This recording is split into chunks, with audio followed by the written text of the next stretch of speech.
Hey guys, thanks for joining in. Today we're going to talk about a less common approach to production monitoring called business-driven monitoring. But before I begin, I want to ask you something. Do you know that exciting feeling of, yes, it works? That feeling is why I love developing software. Some people get this thrill from looking at a task pass after multiple failures, but me, I get it from looking at Grafana. Seeing traffic from real users going through a brand new process I created and get a new experience is something that gives me tremendous satisfaction. The way I see it, monitoring is the gift strap you put on before you ship the feature to production. And I bet some of you are thinking, we don't need to worry about that. Monitoring is out of the box. And in many cases, it's true. In large tech companies like Wix, there are great out-of-the-box production monitoring solutions, but they tend to focus on a single microservice or even a single pod. Now, I hope that by the end of this talk, you'll see monitoring a bit differently. Instead of monitoring latency and errors, you will switch your focus to monitoring business KPIs. I will guide you step by step in creating your first business-driven dashboard. That's how you'll become a true owner of the product and not just a developer. Hi, I'm Laura and I've been creating Grafana dashboards for the past 5 years. In the past 2 years, I've been working as a backend developer at Wix.com. There, I'm part of the Wix e-commerce platform, a platform for building e-commerce sites and stores online. For those of you who don't know Wix, Wix is a site building platform that powers over 10 million sites across the internet. 1 million of them are e-commerce sites. In terms of monitoring, Wix microservices expose over 150 million unique metrics per hour and 500 billion logs a day. So huge scale, huge global impact. And that's why I come to work every day. When I say business-driven, I'm not talking about devs doing analysts' work, not at all. Business analysts, they set KPIs and measure them monthly for business growth. But what I'm talking about is end-to-end monitoring of product funnels, tracking business KPIs to identify crucial bugs that affect users before they notice them. When you look at a single service and you examine its stats like latency and errors, you have no idea if users get the wanted experience from your product as a whole. But if you change perspective and think a bit like a product, you can find metrics that will tell you the full story. All right, now that we know why it matters, let's get into the how. As developers, we have 2 main ways to gather live data: logs and metrics. Logs capture what happened, while metrics capture how well it happened. Logs are great for debugging and tracing specific issues, while metrics are ideal for monitoring system health and performance. They are both streamed into graphs that compose meaningful dashboards. And there are so many tools out there for any of these purposes. But today, we're going to focus on these 3: Loki, Prometheus, and Grafana. I know they sound a bit like characters from a Marvel movie, but from the very beginning of my career, these were the tools I used for production monitoring. They're all open source, so even when I worked at a low-budget startup, I ran them on-premise with Docker Compose.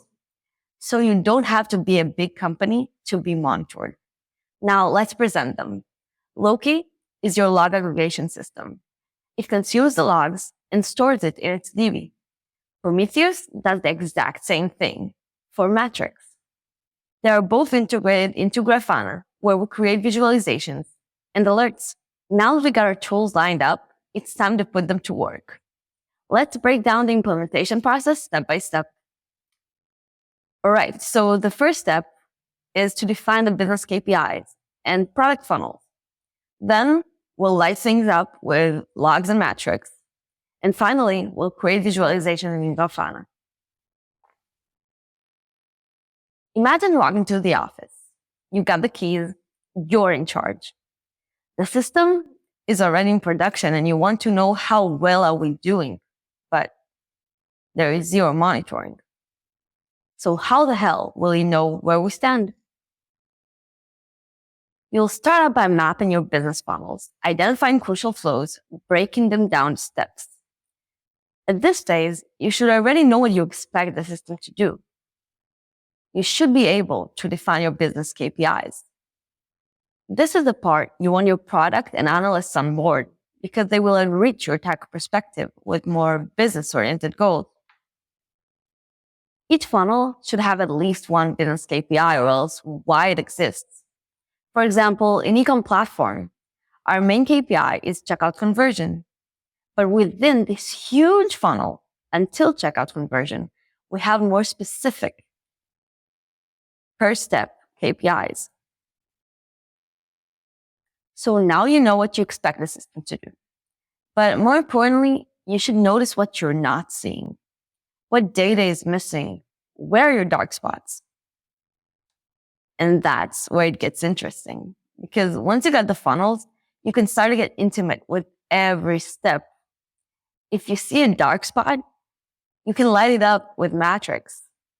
Now, don't stick to what could go wrong and the error flows, but think about your business KPIs. Think about what will make you happy with the product. Light up those paths as well. My advice here is to be generous and so many metrics, so you'll feel like you know every corner of the flow. For those of you who never use metrics, once you did the hard work of integrating Prometheus and Grafana, adding one is super easy. You only need one line of code and one line in Grafana, and you got it. I repeat, one line of code and one line in Grafana. Mind-blowing, right? Behind the scenes, there is a library that takes this log of metrics and translates it to Loki and Prometheus clients. But also, without a proper infrastructure in your company, there are super friendly client packages that will make your production ready in no time. Prometheus, for example, has client libraries in almost any programming language that exists. So now that we got our metrics set up, let's visualize the data. That's how it looks in the most basic way. What you see here is a time series that shows the value of the metric per minute. But Grafana offers so many visualizations and unit types. Feel free to mix and match till you find the right ones for your specific step. Now, I know it looks a bit intimidating, all these graphs, but in a few minutes, we'll dive into the demo and you'll see how easy that is. Okay, so up until now, we created a dashboard that is measuring KPIs in our business funnels.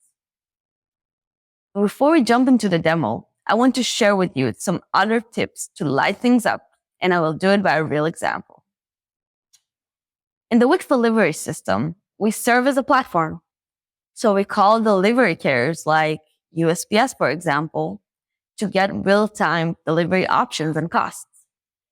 Now, if you remember earlier, I said that the Wix e-commerce platform main KPI is checkout conversion. But within checkout, there is a delivery step where buyers choose how they want the product to be shipped to their house.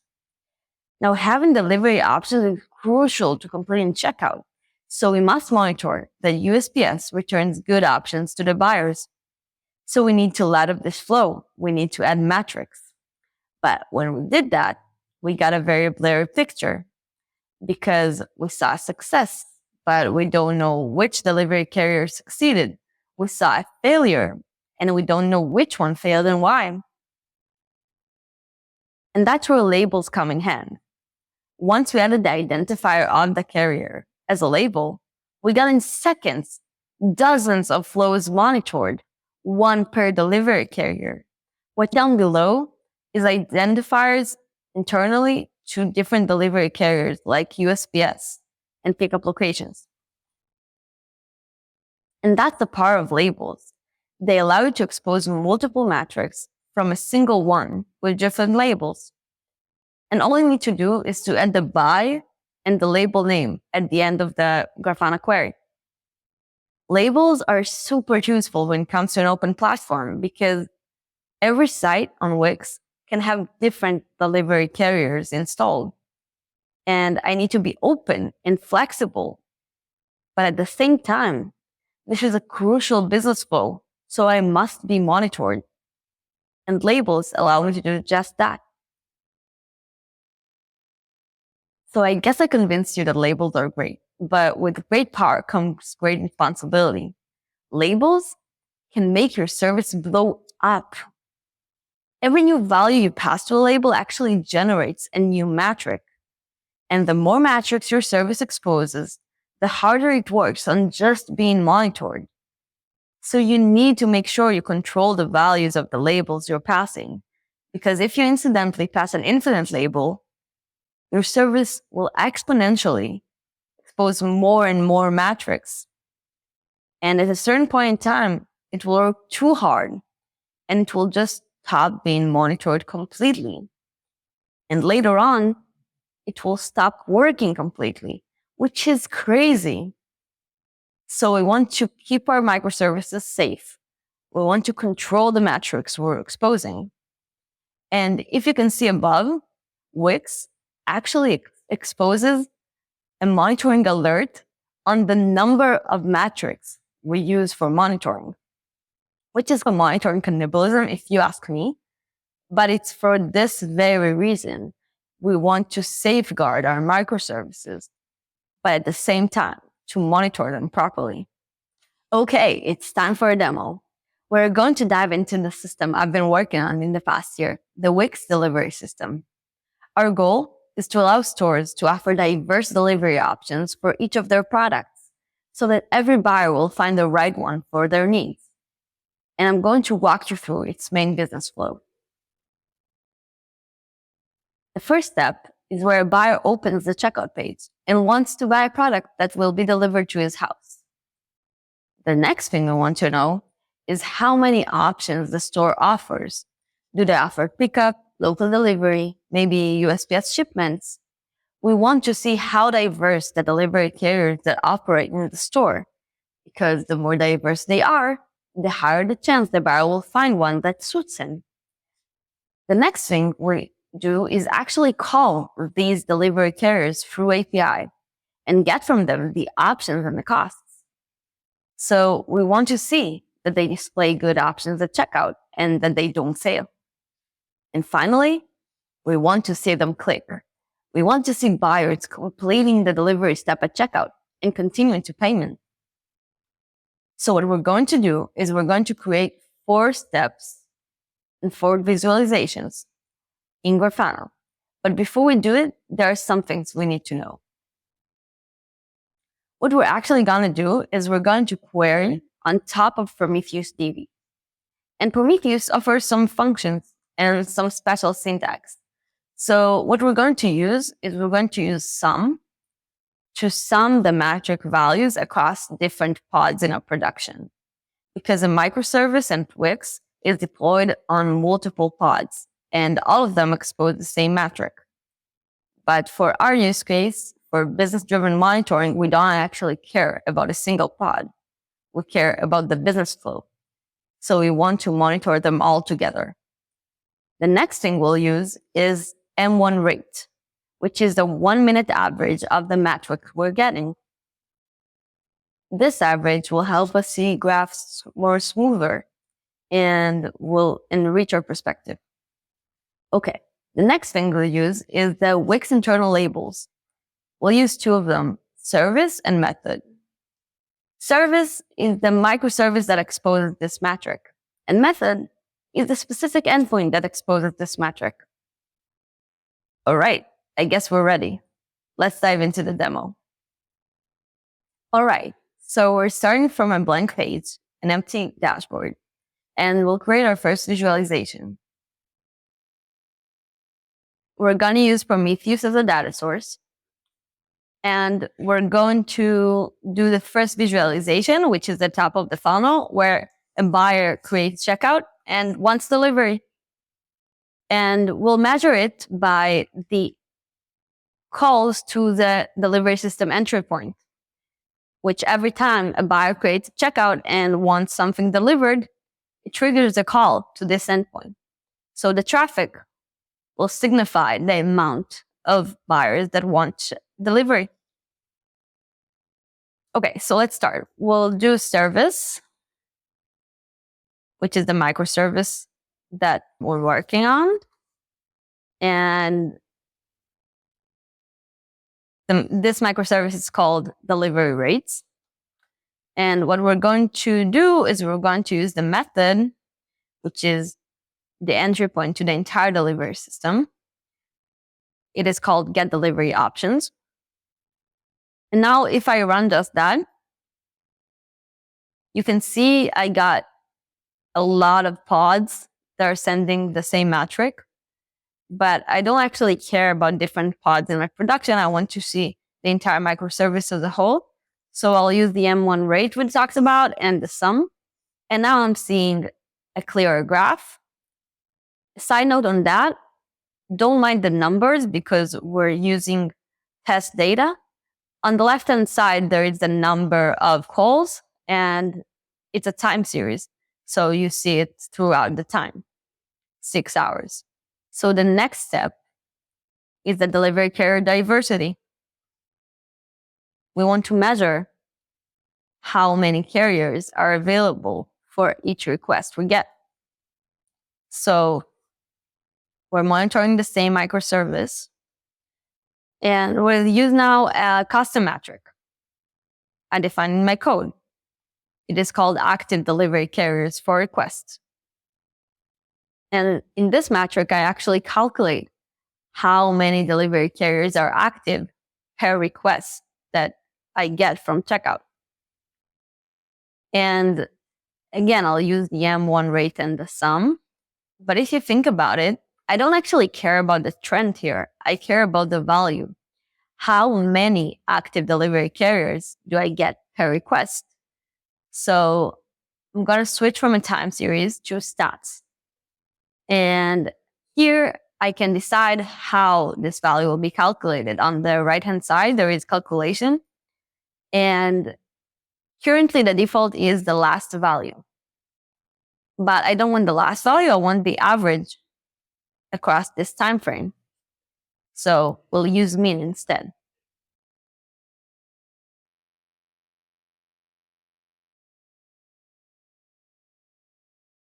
The next step, we're going to check how many delivery carriers display options at checkout. And the way for us to measure it is to take the API calls we do per carrier and to check how many successful there were. So we're monitoring the same microservice and we're using the custom metric again that is called successful delivery rate SPI calls. So we'll do the same thing, M1 rate and then sum. So again, sum is sum across pods and M1 rate is 1 minute average. But if you remember, when I talked about labels, I talked about exactly these kinds of graphs because now I get a blurry picture. I don't know which delivery carrier displayed at checkout. So I want to break it down by carrier. So I'll add the label by, and carrier is my label that I wrote in my code. And now I get multiple graphs, one per delivery carrier. These IDs you see below are identifiers internally in our system to different carriers, for example, to USPS or to pickup locations, etc. Cool. Now let's do the same thing for failed carriers, which I think personally is more interesting because successes are nice, but if I see a failure, I can do something about it. Okay. So we'll change the title to delivery carrier failed to display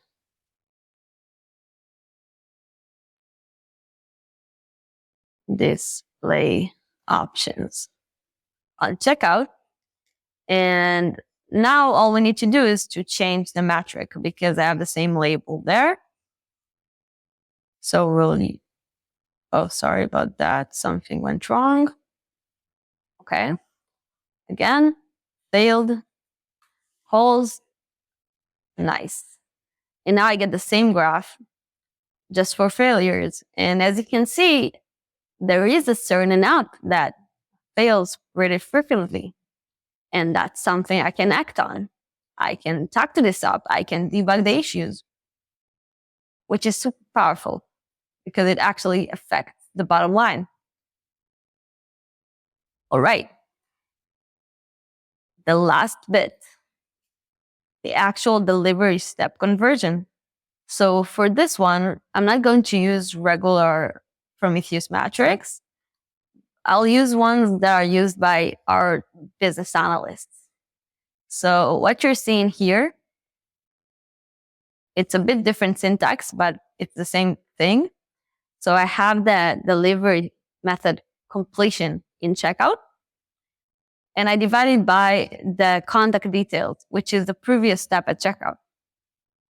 So it's a good approximation of how many buyers actually go through filling up the details and then continue to delivery and find a good option and then continue to payment.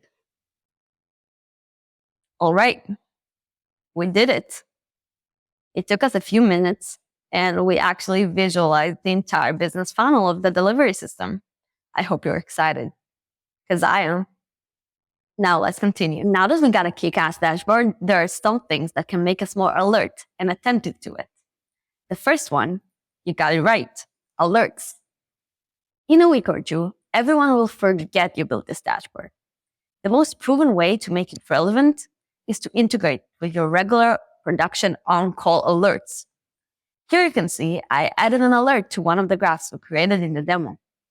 The alert will be sent to our on-call channel with this custom message I defined below. Now remember, our goal in this talk is to find crucial bugs that affect users quickly and solve them with minimal impact. And alerts, they help us to do just that. To identify the issue before users start complaining, troubleshoot quickly, and find the root cause.